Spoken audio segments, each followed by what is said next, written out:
बॉलीवुडर चर्चित जोड़ी सलमान एवं ऐश्वर्या उभयंकु नहीं अनेक समय चर्चा होता है।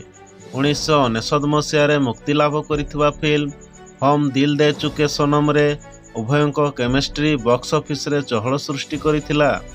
उभयंक केमिस्ट्री आज भी दर्शकों प्रथम पसंद। चलचित्रर कहानी एवं गीत मध्य दर्शकों हृदय जिणिबारे सफल होइथिला। हेले एही फिल्म समय रे एक अजଣା कथा को नहीं वर्तमान हेउछि आलोचना। वास्तव रे फिल्म शूटिंग समय रे सलमान खान ऐश्वर्या पई संजय लीला भंसाली गाड़ी शुणिथिले। यह आमे नुहे बरं फिल्मर जड़े कोस्टार कहिछंती।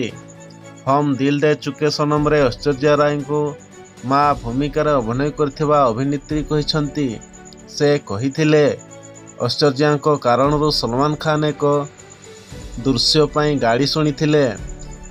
बॉलीवुडसाडी.com रिपोर्ट अनुसार स्मिता जायकर कहिथिले जे जेतेबेले फिल्मर शूटिंग चलथिला सेतेबेले सेमानंकर प्रेम आरंभ हो जाइथिला। तेबे उभयंक प्रेम चर्चा पाई फिल्म को मध्य भल लाभ मिलिथिला। स्मिता जायकर आहुरी कहिछंती जे जेतेबेले फिल्मर एक गीत शूटिंग करा जाउथिला सेतेबेले सलमान ऐश्वर्या को छुईवा पाई निजकू अटकाई पारि नथिले। स्मिता जायकर कहिछंती जे एही फिल्मर एक गीत शूट हेबा समय रे सलमान को केवल ऐश्वर्या चारिपाखरे बुलिकी जिबार थिला।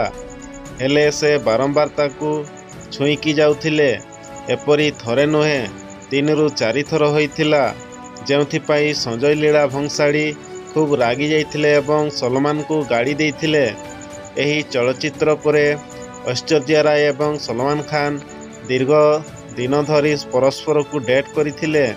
किंतु तापरे सेमानंक मध्यरे किछि घटिगला एवं सेमानंक संपर्क अत्यंत खराब ढंगरे समाप्त हो जाइथिला।